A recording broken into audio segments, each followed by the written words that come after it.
지난주에 우리는 다니엘의 70일에 중 마지막 한 일에 관하여 보았습니다. 오늘은 이제 마지막 한 일에 중에서 전 3년 반에 일어날 일들과 후 3년 반에 일어날 일들에 관하여 순서대로 보기로 하겠습니다. 질문합니다. 마지막 한 일회가 무엇입니까? 여러분들은 이에 관하여서 성경적으로 말할 수 있어야 합니다. 마지막 한 일회란 세상 끝에 있는 7년을 말합니다. 그 다음 이 기간은 유대인들을 구원하기 위하여서 하나님께서 특별히 정해 놓으신 기간입니다. 그리고 마지막 한 일회란 예수 그리스도께서 지상 재림하시기 직전의 7년이기도 합니다. 우리는 이 마지막 한 일회의 전후에 대단히 놀라운 사건들이 연속적으로 일어날 것이라는 것을 알아야 합니다. 현재 우리는 어디에 살고 있습니까? 여기 도표 중에서 7일회와 62일회가 지나고 난 이후에 이방인의 때가 왔다고 하였습니다. 그리고 이방인의 때가 끝나면 오늘의 우리의 주제인 마지막 한 일회, 즉 세상 끝의 7년의 시대가 온다는 것입니다. 그럼 우리는 현재 이방인의 때가 끝나기 직전, 다른 말로 하면 마지막 한 일회가 시작되기 직전의 시대에 살고 있다는 것입니다. 앞으로 여러분들은 정신을 차려야 합니다. 시대를 주의하여 시대의 표적을 여러분들이 잘 분별하여 마지막 한 일회가 오기 직전에 우리가 살고 있는데 이 시대에 무슨 성경적으로 큰 일이 일어나게 될 것이냐. 첫째로 지중해 연안, 지중해 인근에서 열불이 일어나게 될 것입니다. 열불이라는 것은 다른 말로 하여 재생 로마 제국을 말합니다. 열불이라는 것은 무엇입니까? 이것은 다니엘이 본 네 번째 짐승이 7머리에 열불이 달렸는데 그 시대가 로마 시대를 말합니다. 또한 10이라는 숫자는 어디에 나옵니까? 다니엘서 2장에서 느부갓네살 왕이 꿈에서 본 큰 신상의 끝부분이 10발가락으로 되어 있습니다. 10발가락 시대는 그러므로 열불의 시대라는 것입니다. 그것은 완전히 시대 말입니다. 종말이라는 것입니다. 그래서 우리가 지중해 인근에서 열불, 즉 지금 현재까지는 잠자고 있고 죽어있는 로마 제국이 다시 일어나게 된다면 그것은 마지막 때를 알리는 큰 징조 중 하나라는 것입니다. 그리고 주님께서는 에스겔서 39장과 또 이사야와 신명기 등등에서 계속적으로 예언하시고 약속하셨습니다. 온 땅에 흩어져 있는 유대인 디아스포라들이 마지막 때가 되면은 본국으로 돌아오되 한 명도 남김없이 모두 다 가나안 땅으로 돌아올 날이 있게 될 것이다. 할렐루야. 이것은 하나님의 기적적인 역사입니다. 하나님이 아니면 사람으로서는 도저히 이루어낼 수 없는 기적인 것입니다. 마지막 때를 알리는 징표인 것입니다. 여러분들은 다시 시대를 유의하여 보시기 바랍니다. 유대인들이 앞으로 온 세상에 있는 모든 유대인들이 한 명도 남김없이 본국으로 돌아갈 때 시대가 다 되었다는 것을 알아야 합니다. 주님 오시기 수년 전의 일이라는 것입니다. 이제 유대인들이 본국으로 돌아가면은 바로 무슨 일이 있습니까? 러시아가 이스라엘을 침공한다는 것입니다. 그러다가 하나님의 개입하심으로 이 러시아 군대는 모두 다 머기토 평야에서 멸망당하게 될 것입니다. 주님을 찬양합니다. 그러고 나면은 어지러운 때를 틈타서 적그리스도가 출현하게 됩니다. 적그리스도의 출현은 시대를 바꾸어 놓습니다. 이방인의 때에서 마지막 한 일회로 넘어가는 분기점이 무엇입니까? 적그리스도의 출현인 것입니다. 적그리스도 출현은 또 무엇을 알리고 있습니까? 예수 그리스도께서 오실 때가 심히 가까웠음을 알리는 또한 신호입니다. 성경의 대주제가 무엇입니까? 예수 그리스도께서 오신다는 것입니다. 그리고 그분은 장차 곧 다시 오실 것이라는 것입니다. 할렐루야. 이제 곧 다시 예수 그리스도께서 이 땅에 오실 날이 머지않았습니다. 진실로 내가 속히 오리라. 할렐루야. 그러면 우리 그리스도인들에게 과제는 무엇입니까? 과연 그분이 진실로 속히 오리라고 하셨는데 언제쯤 어떠한 과정을 거쳐 단계를 거쳐 종말의 어떠한 징조와 순서, 사건들의 순서에 따라 그분께서 오시게 되는가? 우리는 느닷없이 그분이 오시게 되는가? 아니면 그분이 오시기 전에 어떠한 징조와 순서를 밟아 그 다음에 그분이 오시게 되는가? 그것을 성경을 통하여 연구하고 또한 미리 대비해야 하는 것입니다. 할렐루야. 주님이 오시기 전에는 반드시 징조가 있습니다.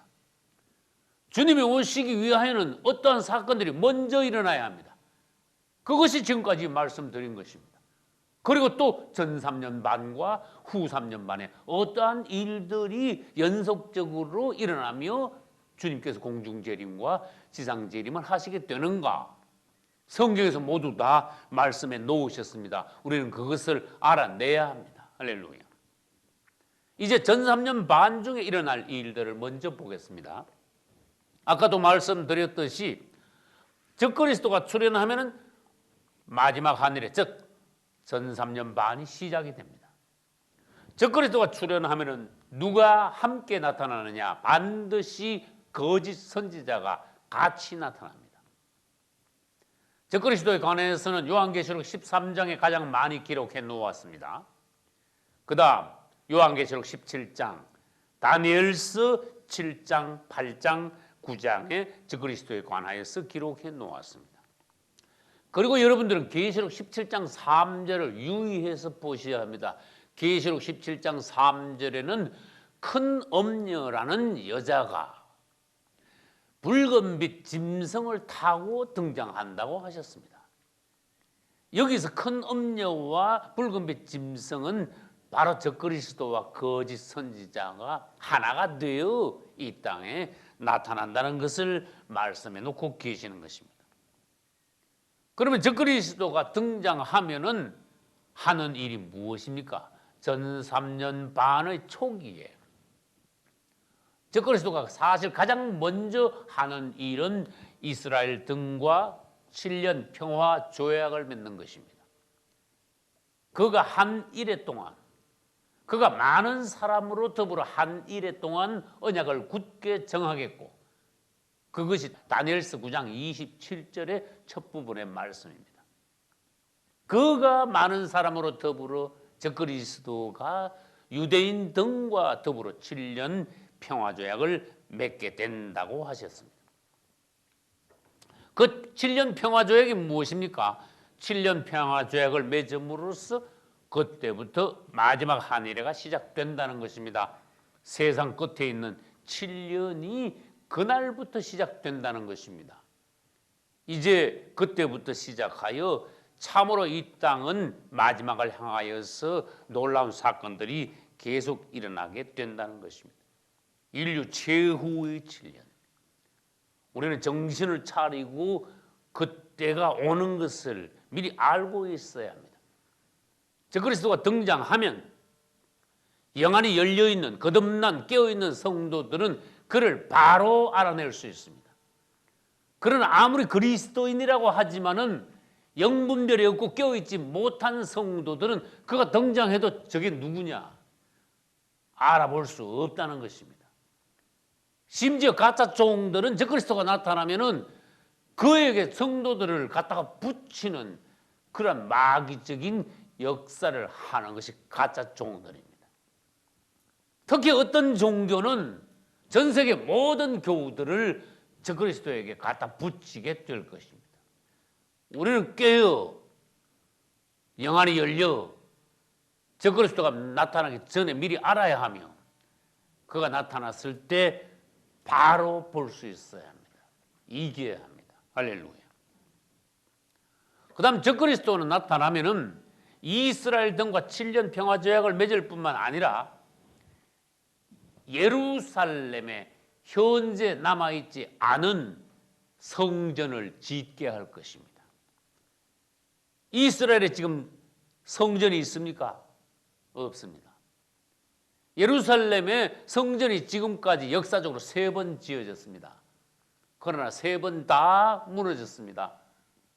결과적으로 지금 예루살렘 성전토에는 성전이 없고 대신 오마르 사원이라는 회교 사원이 그 자리에 서 있는 것입니다. 이스라엘 사람들에게는 통탄할 일인 것입니다. 그러나 적그리스도는 등장하면은 꾀를 내어 그 회교 사원을 다른 곳에 더 좋은 곳에 더 좋게 지어 옮겨주고 솔로몬 성전 터위에 이스라엘 역사상 4번째의 성전을 지을 수 있도록 조치를 한다는 것입니다. 그럼 1차 성전부터 3차 성전까지 이스라엘 성전 역사를 잠깐 살펴보겠습니다. 1차 성전을 솔로몬 성전, 2차 성전은 스룹바벨 성전, 3차 성전은 헤롯 성전이라고 합니다. 앞으로 4번째 성전을 짓게 되면은 그것은 적그리스도가 짓게 하는 성전입니다. 1차 성전은 솔로몬이 건축했습니다. BC 1011년부터 7년간 건축했습니다. 그러다가 400수십 년 뒤인 BC 586년에 바벨론의 느부갓네살 왕에 의하여 솔로몬 성전은 파괴되고 말았습니다. 그리고 유대인들은 바벨론의 포로 되어 갔습니다. 70년 만에 돌아왔습니다. 성전 건축을 시작했지만은 수십 년 동안 성전 건축은 되지 못하였습니다. 이후에 BC 457년에 성전을 건축하기 시작했습니다. 그렇다가 또 우여곡절 끝에 49년 만에 성전 건축이 끝났습니다. 그것이 2차 성전인 스룹바벨 성전인 것입니다. 그 2차 성전도 약 400년 뒤인 BC 63년에 로마 장군 폼페이라는 장군이 와서 그 성전을 파괴시키고 말았습니다. 여러분들이 사복음서를 읽어보면 예수님 당시에도 예루살렘에 성전이 있었습니다. 그 성전은 3번째 지어진 헤롯 성전인 것입니다. 헤롯 대왕은 예수님이 이 땅에 오시기 전 한 20여 년 전에 20년쯤 전에 BC 20년부터 46년 동안 성전을 건축하여 예루살렘의 흰 대리석으로 3번째 성전인 헤롯 성전을 완성했습니다. 그래서 예수님께서 공생애를 시작하셨을 때는 예루살렘에 완성된 3번째 성전인 헤롯 성전이 서 있었던 것입니다. 그러나 이 성전은 이번에는 40여 년이 지나 AD 70년에 역시 로마의 장군인 티투스에 의하여서 파괴되고 말았습니다. 이 부분은 주님께서 미리 예고하신 것입니다. 돌 하나도 돌 위에 남지 않고 다 무너뜨리리라. 그것은 3차 성전에 대한 예언이었습니다. 4번째 성전은 아까 말씀드린 대로 적그리스도에 의하여서 전 3년 반 초기에 이스라엘 예루살렘 성전 터에 건축이 됩니다. 그러나 여러분 2차 성전과 4차 성전은 연관성이 있습니다. 2차 성전은 49년 동안 지어졌습니다. 여러분들이 여기 도표에 보면은 7이레와 62이레가 있습니다. 이 7이레라는 것은 77, 49, 49년입니다. 2차 성전이 완성된 기간인 것입니다. 그러나 4차 성전이 완성되는데 수십 년이 걸리면 어떻게 되겠습니까? 이게 적그리스도가 출현해서 7년이면 지금 세상이 끝나는데 수십 년이 걸리면 성전 건축이 말이 안 되죠. 이번에는 수십 년이 77이 49, 49년이 아니라 이번에는 77이 49일 만에 짓게 됩니다. 이렇게 되자 유대인들은 적그리스도를 메시아로 착각하고 환영합니다. 예수 그리스도를 2000년 전에 배척한 유대인들이 앞으로 등장할 적그리스도는 메시아로 환영하게 된다니 이것은 유대인들의 또한 불행입니다. 예수님께서는 요한복음 5장 43절에서 이 부분에 대해서 미리 예언하셨습니다. 나는 내 아버지의 이름으로 왔음에 너희가 영접지 아니하나 만일 다른 사람이 자기 이름으로 오면 영접하리라. 만일 다른 사람이 자기 이름으로 온다는 것은 적그리스도가 장차 자신의 이름으로 나타날 때 유대인들이 그를 메시아로 영접할 것이라는 것입니다. 그리고 이제 전 3년 반 동안은 적그리스도가 평화 조약을 맺었으므로 전 3년 반 동안은 무슨 시대입니까? 거짓 평화의 시대입니다. 성도들은 환난을 당하지만 90% 이상이나 되는 이 땅의 불신자들은 전체 7년 중 전 3년 반 동안은 거짓 평화의 시대를 누리게 된다는 것입니다. 그러나 이때 그리스도인들은 어떠한가? 이제 우리들은 잘 알아야 합니다. 미리 대비해 놓아야 합니다. 적그리스도는 등장하자마자 전 세계를 혼자 장악하여 통치하면서 통일시켜 나갈 것입니다. 지금은 세계에 수백 개의 나라가 있습니다. 그러나 적그리스도가 등장하면 국가가 하나밖에 없습니다. 세계 정부. 지금은 나라마다 돈이 다릅니다. 그러나 적그리스도가 등장하면 나라마다 있는 돈을 모두 다 없애고 단일 통화를 쓰게 되는 것입니다. 지금은 종교도 많이 있습니다. 적그리스도는 등장하면 심지어 종교도 통일합니다. 나라마다 군대가 지금은 있지만 그때 가면은 적그리스도의 군대밖에 남지 않게 될 것입니다. 이 적그리스도는 모든 인류에게 1년 번호를 매깁니다. 이것이 바로 666이라는 것입니다. 그러하여서 각국에 있는 주민등록이 아니라 온 세계 사람들에게 1년 번호를 매겨가지고 적그리스도가 한 손아귀에 넣어 통치하게 된다는 것입니다. 해 아래 새 것이 없나니 누가복음 2장 1절이 여기 와서 다시 성취되는 것입니다. 누가복음 2장 1절에는 가이사 아구스도가 영을 내려 천하로 다 호적하게 하니라 하셨습니다.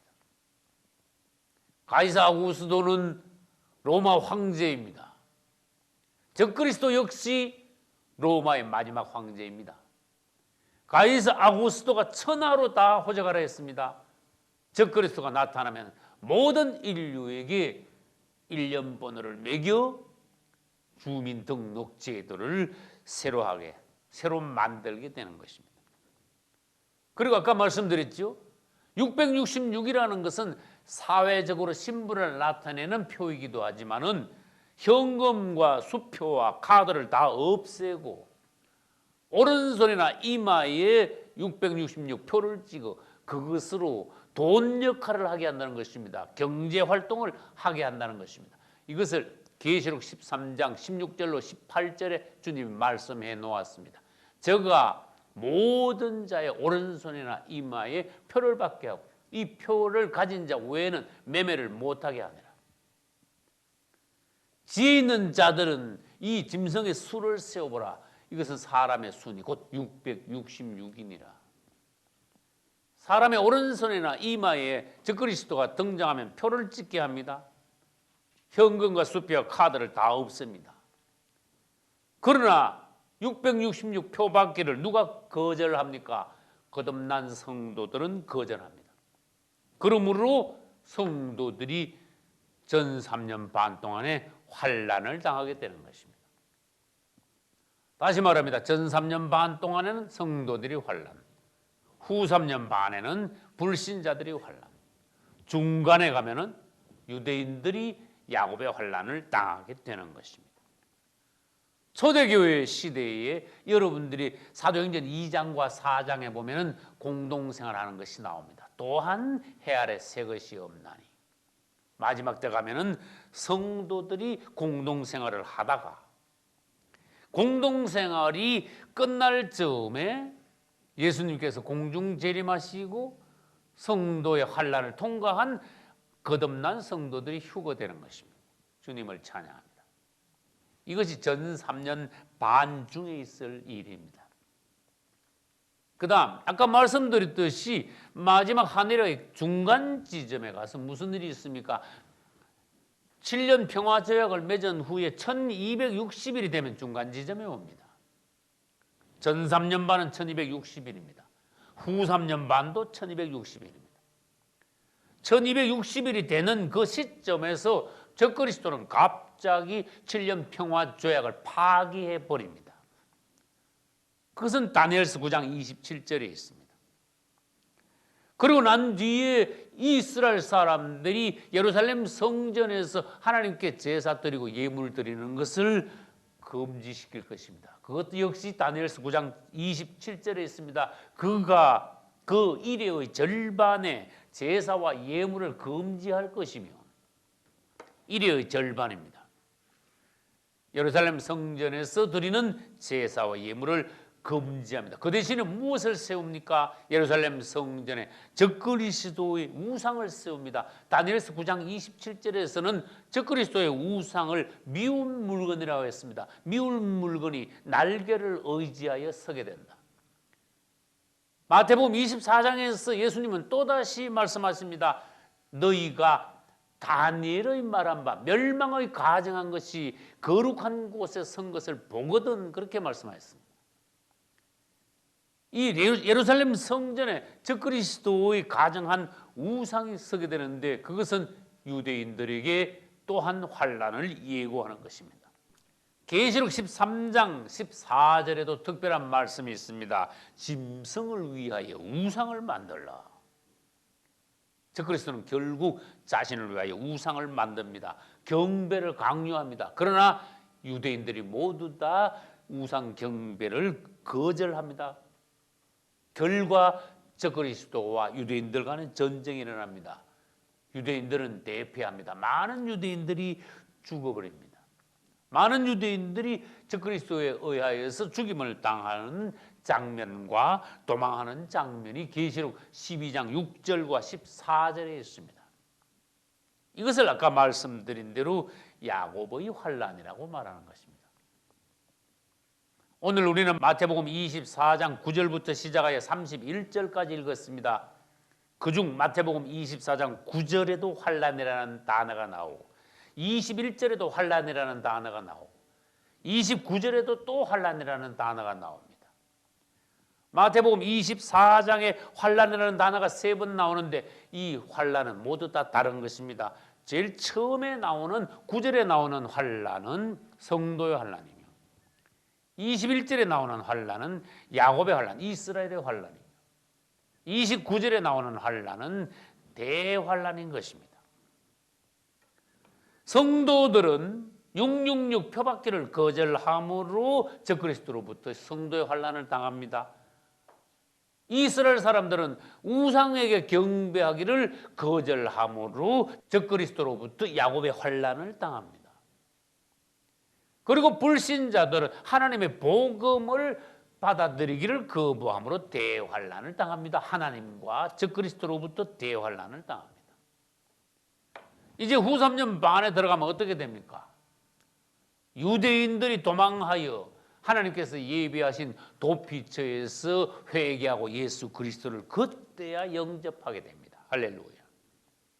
그리고 적그리스도는 이 후 3년 반 동안에 짐승이 되어 아주 포악한 정치를 함으로써 땅에 있는 모든 사람들을 죽이게 될 것입니다. 계시록 13장 5절에는 짐승이 42달 일할 권세를 받으리라고 하였습니다. 이때 42달이 어디입니까? 전 3년 반도 42달이고 후 3년 반도 42달입니다. 그중에 적그리스도가 포악한 정치, 수정 정치를 하는 기간은 후 3년 반 42달 대환란의 기간 동안이라는 것입니다. 계시록 9장부터 시작하여 후 3년 반이 시작됩니다. 즉 다섯째 나팔이 불리울 때부터 대환란이 시작됩니다.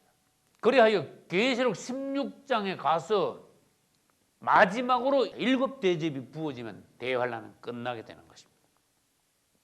우리는 계시록 9장부터 시작하여 대환란이 끝나는 16장까지 앞으로 순서대로 차례로 보기로 하겠습니다. 이제 하나님의 대환란의 심판이 계속될 때 우리는 땅에 있지 않고 공중에서 주님과 함께 혼인 잔치를 누리게 될 것입니다. 여러분들 모두 다 신앙 승리하시고 주님이 오시는 날 휴거되어 혼인 잔치에 들어갈 수 있기를 예수님 이름으로 축원합니다. 할렐루야.